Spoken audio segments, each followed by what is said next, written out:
બા ઘરમાં દીકરો આવ્યો. હાવ બટાવ, જય શ્રી કૃષ્ણ. કાંઈ ખબર અંતર નહીં ને એમ જ આવી ગયો. હા જુઓ ને, મને થયું કે હા, ઘરે આવું તો આવી ગયો. હશે, કેટલા દીથી હું તને યાદ કરતી હતી હો. મેં કીધું આ કેટલા દી થઈ ગયા, કેટલા મહિના થઈ ગયા, મારો દીકરો દેખાતો નથી. તું કઈ ફોન ન કર. આ રવજીભાઈ ને રોજ પૂછું મારા દીકરાને કઈ ફોન બોન આવે છે તો મને વાત કરાવો ને.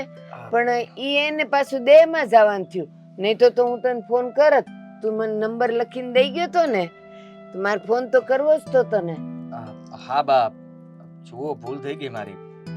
ત્યાં કામમાં એટલો હતો ને કે હું રાત્રે નવરો થતો અને પછી રાતના ફોન કરું તો તમે તો સૂઈ ગયા હોય ને, એટલે ફોન નહોતો કરતો. હા, પણ તોય છે ને, મને ખબર છે કે મારા કરતા તું તે થાકેલો હોય તો તું હુઈ જ જાય ને. પછી છે ને રાતે મોડે સુધી હું રવજીભાઈ ત્યાં બેહી રહું કે હમણાં મારા આદિનો ફોન આવશે, હમણાં આવશે. રે એનો ફોન રણકે ને એટલે મને તો એમ જ થાય કે મારા આદિનો જ ફોન આવ્યો. પણ બટા એક વાત કહું. હા બા. તારે બહુ તડકામ કામ કરવું પડે છે, કેવો કાળો પડી ગયો છે. ના બા, એવું કાંઈ નથી. આ ત્યાંનું વાતાવરણ થોડુંક અલગ હોય એટલે હવાન ફર્યો હોય. પણ તમારી તબિયત કેમ છે? મારી તબિયત ને શું થવાનું હતું, પાણાય ન પડે. પણ હમણાં વિચાર્યું છે મેં કે હવે છે ને શહેરમાં જવું જ નથી. આ તમે કીધું ને, હું કાળો પડી ગયો છું. હવે અહીંયા ગોરો થઈ જવું છે. હા, ત્યાં જઈએ તો કાળા પડીએ ને, અહીંયા જ ગમે તે કામ ગોતી લે અને અહીંયા તમારી ભેળું રહેવું છે. ના હો, અહીં તો હું મારું કરી લઈ, પણ તારે શહેર નથી છોડવાનું. લે માંડ માંડ કરીને તું નોકરીએ લાગી ગયો છે અને પાછું તું હવે ત્યાંથી અહીંયા આવવાની વાત કરસ. જુઓ બાપ, હવે નોકરી તો અહીંયા મળી જાય.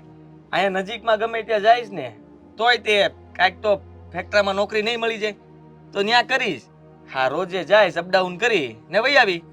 બટા કઈક થયું છે ને તારા શેઠિયારે? ના ના ના ના ના, કાંઈ થયું નથી બા. આ કેમ આવું પૂછો છો? હા, આ શકુભાઈ શું કરે છે? ઈ ગમે ઈ કરતા હોય, ઈ પછી વાત. તું છે ને મારાથી કઈક વાત છુપાવતો હોય ને એવું લાગે છે. શું થયું? શેઠિયો તો બરાબર છે, પગાર આપીશ કે નથી દેતો? બધું બરાબર જ છે બા. આ હું શું કહેતો હતો, આ વખતે ખેતરમાં શું વાવ્યું છે? જે વાવ્યું હોય ઈ. પણ કા મારો જીવ બળ્યા કરે છે, મને કઈક થાય છે બટા, મુંજારો થાય છે. હાસુ કે ને શું વાત છે? જો તું મારી હારે છે ને નજર મળાવીને વાત નથી કરી શકતો. હાસુ કઈક થયું છે બટા? જુઓ બાપ, પહેલા મને કહો કે તમે ઉપાધિ નહીં કરો. અરે બટા, વાવાઝોડું આવે ને તો એનાથી કઈ ઉપાધિ ન કરાય, એનાથી બસવાની કોશિશ કરાય. હું તો કેટલાય તોફાનો નથી ખમી શકતી, તો એમાં મારે શું ઉપાધિ કરવાની હોય? હાસુ બોલ, શું થયું છે બટા? જુઓ, અમારી નોકરી જતી રહી છે. નોકરી જતી રહી છે? હા. કા તારે કઈ શેઠાર બોલવાનું થયું તું? ઓ યારે કાંઈ બોલવાનું નથી થયું. તઈ? હા, એ લોકોને માણાની જરૂર નહોતી એટલે રજા આપી દીધી છે. અને રહી વાત તો ત્યાં હું 15-20 દિવસ તો રોકાણો બીજી નોકરી ગોતવા માટે. પણ અત્યારે હાવ મંદી છે ને કંઈ નોકરી મળતી નથી. તો પછી ત્યાંને ત્યાં કેટલાક રૂપિયા બગાડું. અને તમારી યાદ પણ આવતી હતી એટલે વિચાર્યું કે થોડા દિવસ ગામડે જતો રહું. બટા આવ્યો તો મને બહુ ગમ્યો. નોકરી ગઈ તો ભલે ને ગઈ, એનાથી વધારે સારી નોકરી તારા જીવનમાં લખી હશે. અને હું તને એમ કહું છું, હવે હું તને વઢું છું હો. આ તારી પાસે પૈસા ખૂટી ગયા તા તો રવજીભાઈ ને ત્યાં ફોન કરીને મને બોલાવાય નહીં? મારી પાસે પડ્યા છે થોડાક, હું તને મોકલી દેત ને. પણ ત્યાં રહ્યો હોત તો નોકરી મળ્યા કરત કે ન મળત? હા, ત્યાં મળે એમ હોત તો ક્યાં વાંધો હતો. એટલે હવે નોકરી નહીં મળે એમ? હમણાં થોડો સમય તો નહીં જ મળે. થોડો સમય અહીંયા રહીશ પછી જોઈએ. પણ તમને તો ખબર છે ને કે મારું હક પણ થઈ ગયું છે. અને એ લોકોને મેં કંઈ વાત નથી કરી, ખાલી ગોપીને મેં કીધું છે કે હું ગામડે જાઉં છું. જુઓ, મને બીજી કંઈ બીક નથી, પણ આ હક પણ કર્યું ત્યારે એ લોકોએ કીધું હતું ને કે હું શહેરમાં જ રહેવાનો છું. તો ગામડે આવ્યો છું તો અહીંયા વધારે દાડા રહીશ તો એ લોકો કાંઈ હા ના ના, એવું કાંઈ ન હોય. ભલે ને એમ કીધું હોય કે શહેરમાં રહે, અને જો આપણું માણા આપણું હોય ને તો એ બધે લડી લે. મારી વાત સાંભળ, ગોપીની વાત કરજે ને કે આમ આમ થયું છે એમ. અને તું હજી કોશિશ કર ને, આટલા મોટા શહેરમાં શું તને નોકરી ન મળે? આ ગામડેથી કેટલાય છોકરાઓ જાય છે અને ત્યાં ટકી જાય છે, તુંય ટકી જાય. અને હું તો એમ કહું છું, આ તારો શેઠિયો જેટલો તને પગાર દેતો હશે ને એનાથી વધારે પગાર વાળી તને નોકરી મળશે. બસ કોશિશ કરવાની જરૂર છે બેટા. હા બા, હું જઈશ ને પાછો શહેરમાં. હા, હું ક્યાં ના પાડું છું, પણ હમણાં થોડા દિવસ મારું લોહી ન પીતા. અહીંયા શાંતિથી રહેવા દેજો, નહીં તો અહીંયા તમે શાંતિથી રહેવા નહીં દો. સવાર સાંજ બસ એક જ વાત કરશો, ક્યારે જાશો ક્યારે જાશો.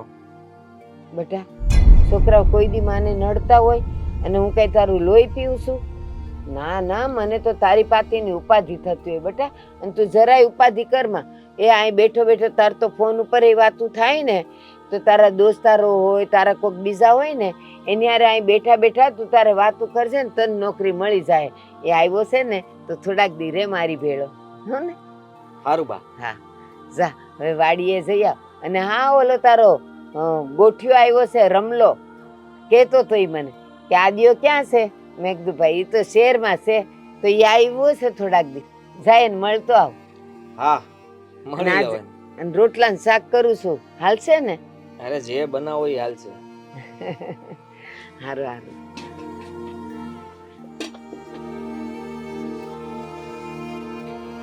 બિચારો મારો દીકરો કેવો ડાયો અને હોજો છે. હે ભગવાન, તે એના માટે કંઈક તો વિચાર્યું હશે ને. હારી નોકરી એને દે છે હો, પાછો એને આમ રખડતો ન કરી મેલતો. હા હા હા, હું નાળિયેર વધેરી જાય. નાળિયેર બહુ જોઈએ ભગવાનને.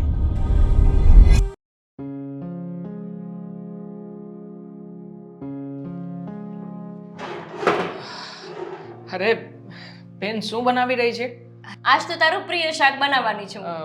મતલબ કે બટેકાનું શાક, બસ રાઈટ ને? એક બટેકાનું જ ભાવે છે તને? તો તો શું બનાવવાની છે? વિચાર વિચાર, બીજું કયું શાક છે કે જે તારું ફેવરિટ છે?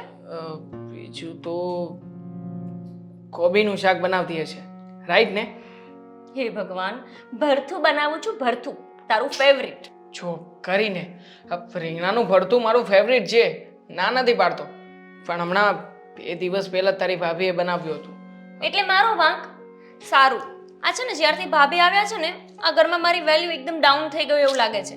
પેલા તો હું ભરથાનું શાક બનાવતી ને તો ગાંડો થઈ જતો મારું શાક ખાવા માટે, અને હવે ભાભી બનાવવા માંડ્યા છે એટલે બેનનું શાક નહીં દેખાય. હા, it's okay. અચ્છા અચ્છા અચ્છા બાબા, બનાવી નાખજે બસ.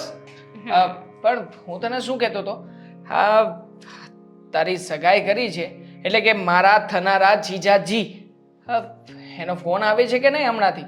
અરે કેમ ના આવે, હમણાં જ તો વાત થઈ મારે. જો મને બહારથી વાત મળી છે કે હમણાંથી કોઈ કામકાજ માટે ગામડે ગયા છે, મતલબ અહીંયાનું કામકાજ એનું બંધ થયું છે અને ગામડે શિફ્ટ થયા છે. સાચી વાત છે? એમાં વાત શું મળવાની, મને પૂછી લેવાનું ને, હું જ તને કહી દેત. એમાં એવું છે ને કે એમની જોબ છૂટી ગઈ છે એટલે હવે થોડા દિવસ ગામડે રોકાશે અને પછી ફરીથી શહેરમાં જઈને નોકરી શોધશે.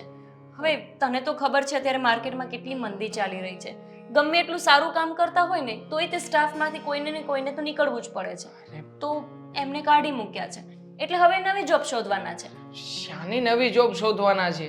આ જોબ શોધવી જ હોત તો પછી એ ગામડે શું કામ જાત? હકીકતમાં તો જોબ શોધવા માટે અહીંયા પ્રયત્ન કરવાના હોય ને, ગામડે જવાનો શું મતલબ છે? અરે તું આ કેવી વાત કરે છે, એમને જવું તો પડે ને. ક્યારેક તો એના મમ્મી પાસે જાય ને, અને કેટલા દિવસથી શહેરમાં ને શહેરમાં હતા. સગાઈ થઈને પછી એક વખત એના મમ્મીને મળવા ગયા છે. હવે તને ખબર છે કે એના મમ્મીની ઉંમર કેટલી બધી છે અને એકલા એકલા ગામડે રહે છે. તો પછી એને લાગ્યું હશે કે થોડા દિવસ મમ્મી સાથે રહું પછી પાછું શહેરમાં જઈને જોબ શોધું. મને તો છે ને સાચું કહું ને તો દાળમાં કંઈક કાળું હોય એવું લાગી રહ્યું છે. જો કે મહેનત કરતા હતા અત્યાર સુધી, એ મને નથી પાડતો, પણ હવે ન જાણે કેમ એના વિચારો બદલાઈ ગયા હોય એવું લાગે છે. કારણ કે જે છોકરો કમાવ હોય, કમાવા માંગતો હોય, એ છોકરો શું કામ ને ગામડે જાય? આ શહેરમાં હતો તો પછી શહેરમાં પોતે કેવી રીતે આગળ વધી શકે, બીજી જોબ કેવી રીતે મેળવી શકે એવા જ પ્રયત્ન કરે ને. ભાઈ તું છે ને બહુ જ પ્રેક્ટિકલ માઇન્ડ રાખે છે.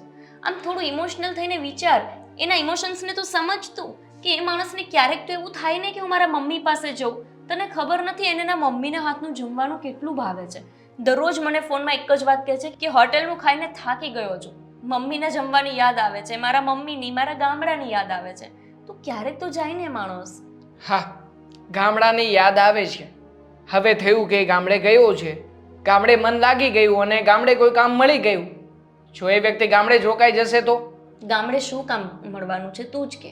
હવે ગામડામાં છે શું એના? 5-10 હજારની વસ્તી ધરાવતું એ ગામડું છે, ત્યાં એને શું કામ મળશે? અને પોતે એટલું ભણેલો છે તો ગામડામાં શું કામ રહેવાનો? છતાંય પણ વિચાર તો કરવો પડશે ને આપણે. હા, આ તારી સગાઈ કરી ત્યારે શું બોલી કરી હતી કે એ વ્યક્તિ હંમેશા અહીંયા શહેરમાં રહેશે અને શહેરમાં તારા લગ્ન થશે. પણ જો હવે ગામડે ગયો છે અને ગામડે જઈને વિચાર બદલાયો તો પછી મને ના કહેતી કે તમે આવું શું કામ કરી રહ્યા છો. પણ હું એની સાથે કડક શબ્દોમાં જ વાત કરીશ. લગ્ન પછી નક્કી થયું છે ભાઈ, હજુ મારી સગાઈ થઈ છે, લગ્નને હજુ વાર છે. લગ્ન થશે પછી અમારે શહેરમાં જ રહેવાનું છે અને ક્યારેક તો જવાનું થાય ને ગામડે પણ. એમાં વાંધો શું છે? અને મને જ્યારે પ્રોબ્લેમ નથી તો તને શું વાંધો છે? ઘણા બધા પ્રોબ્લેમ છે. હકીકતમાં તો છે ને એ છોકરો સાવ દેશી છે, પણ મેં તને ક્યારેય કહ્યું નહીં. શું કામ ન કહ્યું? કારણ કે તને ગમતો હતો. હા, બીજી વાત એ કે એ છોકરાનું મન છે ને હંમેશા ગામડે જ પરોવાયેલું રહે છે. અહીંયાના રીત રિવાજ, શહેરમાં રહે છે તો શહેરના લોકોની જેવો વ્યવહાર કેમ કરવો, આવું કંઈ જેને આવડતું નથી. પણ છતાંય મેં તને ક્યારેય ના નથી પાડી. શું કામ? કારણ કે તને એ છોકરો ગમે છે. પણ જો હવે ગામડે ગયો છે અને ગામડે ગયા પછી એ કંઈ વિચાર ફેરવશે ને તો એક ભાઈ તરીકે હું પણ તારા માટે કોઈક સારો જ નિર્ણય લઈશ.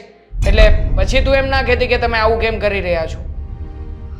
તું ફોન કર, વાત કર, એને તું મનાવવાની કોશિશ કર કે વહેલી તકે અહીંયા શહેરમાં આવી જાય અને કોઈ સારું અમથું કામ ધંધો અથવા તો નોકરી શોધી લે. કારણ કે આપણે પણ સમાજમાં રહીએ છીએ. સમાજના લોકો આવીને જો મને કંઈ કહી જાય તો એ સારું પણ ન લાગે ને. સમજી શકે છે ને મારી વાતને? હા, ટ્રાય કરજે અને ચોખ્ખા શબ્દોમાં વાત પણ કરજે. ચાલ, હું જાઉં છું. બાય.